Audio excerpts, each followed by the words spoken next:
વર્તેજના 20% વળતરની લોભામણી રોકાણ સ્કીમ કેસમાં એલસીબીની મોટી કાર્યવાહી, વધુ 7 આરોપીઓ ઝડપાયા, ₹36,89,000નો મુદ્દામાલ કબજે કર્યો।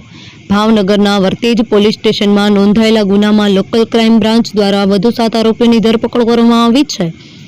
શેરબજારના નામે રોકાણ કરાવી 20% વળતર આપવાની લોભામણી સ્કીમ ચલાવવામાં આવી હોવાના આ કેસમાં આરોપીઓ ભાગીદાર એજન્ટ તરીકે સંકળાયેલા હોવાનું પોલીસ તપાસમાં સામે આવ્યું છે। પોલીસ તપાસ દરમિયાન આરોપીએ આ સ્કીમમાંથી ગેરકાયદેસર રીતે મેળવેલા નાણાંમાંથી ખરીદેલી સોનાની ચીજ વસ્તુઓ, વાહનો, મોબાઈલ ફોન તથા હિસાબના ચોપડા સહિતનો મુદ્દામાલ તપાસ અર્થે કબજે કરવામાં આવ્યો છે। પોલીસે કુલ ₹36,89,985ની રિકવરી કરી હોવાનું જણાવ્યું છે।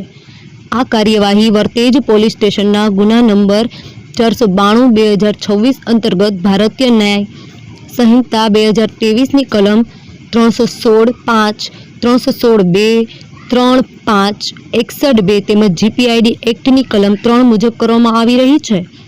આ મામલે ભાવનગર પોલીસ દ્વારા જાહેર જનતાને અપીલ કરવામાં આવી છે કે જો કોઈ વ્યક્તિએ ફરિયાદકા ગામના સંજયભાઈ ધામેચા અથવા યોગેશભાઈ ધામેચા પાસે નાણાંનું રોકાણ કર્યું હોય અને રોકાણની રકમ અથવા પાકતી મુદ્દતની રકમ પરત મળી ન હોય તો આવા રોકાણકારોએ પોતાના પાસે રહેલા જરૂરી આધાર પુરાવા અને દસ્તાવેજી સાહિત્ય સાથે ભાવનગર લોકલ ક્રાઇમ બ્રાન્ચની કચેરીનો સંપર્ક કરવા ભાવનગર જિલ્લા પોલીસે અનુરોધ કર્યો છે।